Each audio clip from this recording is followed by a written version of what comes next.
Tadi saya sudah berbincang dengan Ibu Tiwi dari Balitbangkes Kementerian Kesehatan yang menjelaskan soal proses uji klinis penggunaan ivermectin pada pasien COVID-19 dan juga Pak Untung, mantan Bupati Sragen yang menggunakan ivermectin dan juga memberikan ivermectin ini kepada tadi 1.000 pasien yang berobat di rumah sakit miliknya. Pak Budi, Anda spesialis paru RSUP Persahabatan, pasti langsung berhubungan dengan pasien COVID-19. Berapa berpengaruh sih sebenarnya ivermectin ini membantu penyembuhan pasien COVID? Ya, terima kasih atas pertanyaannya.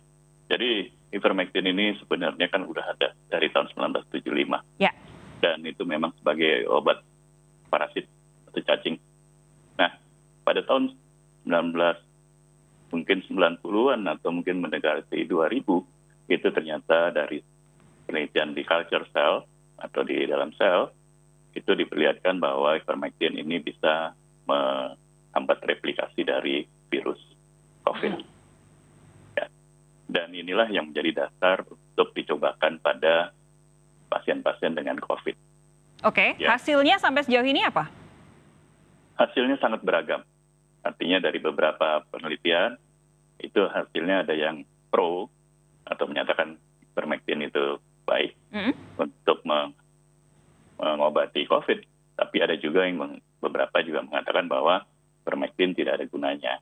Oleh karenanya itu, dari Litbang dan juga dari BPOM, kita melakukan penelitian untuk melihat efektivitas dari ivermectin ini terhadap pasien-pasien dengan COVID-19. Oke.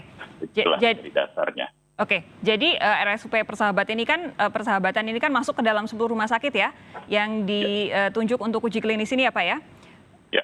Pemberian ivermectin, bila mana pemberian ivermectin itu kepada pasien COVID-19? Dalam kondisi apa, dengan ketentuan apa, adakah syarat-syarat tertentu di tengah uji klinis ini? Tentunya pasien dengan COVID-19, PCR-nya positif, nanti akan dibagi menjadi stage-nya masing-masing, apakah dia ringan, sedang, atau berat. Nah, dari situ nanti akan dibagi menjadi 2 kelompok.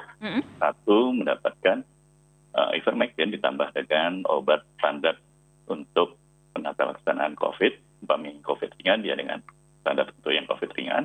Dan satu sisi, yang satunya lagi adalah dengan hanya obat standar untuk COVID yang ringan dan placebo. Jadi ivermectinnya akan digantikan dengan placebo. Nanti dia akan diamati. Lalu dilihat lagi apakah PCR-nya akan negatif, kapan dia akan negatifnya. Nanti akan dibandingkan antara dua sisi tersebut. Demikian pula untuk yang di kriteria sedang dan kriteria yang berat. Oke, jadi ini masih dalam proses, tadi seperti yang Bu Tiwi bilang, nanti akan ada pembagian beberapa kelompok gitu ya, dari kelompok dengan berbagai macam gejala, lalu kemudian dari dengan placebo ataupun dengan betul-betul yang menggunakan ivermectin. Tapi begini, ivermectin itu kan obat sebenarnya paling sampai dengan saat ini tadi sudah disampaikan Pak Budi adalah obat cacing begitu, obat parasit. Di sisi lain juga memang obat keras. Ini pemberian dalam uji klinis ini kan pasti dengan pengawasan dokter. Bagaimana dengan konsumsi ivermectin di luar pengawasan dokter? Karena kita tahu saat ini bahkan ivermectinnya aja di pasar pramuka sudah jarang ditemukan, Pak Budi. Ya, saya rasa itu harusnya menunggu hasil dari penelitian ini atau juga melihat dari pemberian ivermectin ini mungkin pada beberapa tempat sudah diberikan, nanti kita bisa melihat apakah itu ada manfaatnya atau enggak. Tapi kalau menurut saya sih lebih baik menunggu dari hasil penelitian ini. Penelitian ini tadi juga disampaikan oleh Prof. Pratiwi juga mungkin sekitar 3 bulan, atau mungkin sekitar sampai 4 bulan. Nah, pada saat melakukan penelitian itu pun juga kita bisa melakukan pengamatan. Apakah selama menjelang 3 bulan itu sudah terlihat bahwa ivermectin ini baik sekali, ya mungkin pada saat itu sudah bisa diambil kesimpulan. Tapi yang paling baik adalah menunggu sampai penelitian itu berakhir untuk mendapatkan hasil yang benar. Ya, uji klinis memang tujuannya untuk itu, memastikan apakah 1 aman, 2 efektif, sehingga saat ini disarankan untuk masyarakat tidak mengonsumsi secara bebas, jangan membeli secara bebas tanpa ada pengawasan dari dokter. Saya akan lanjutkan nanti dengan Bu Tiwi dan juga Pak Untung.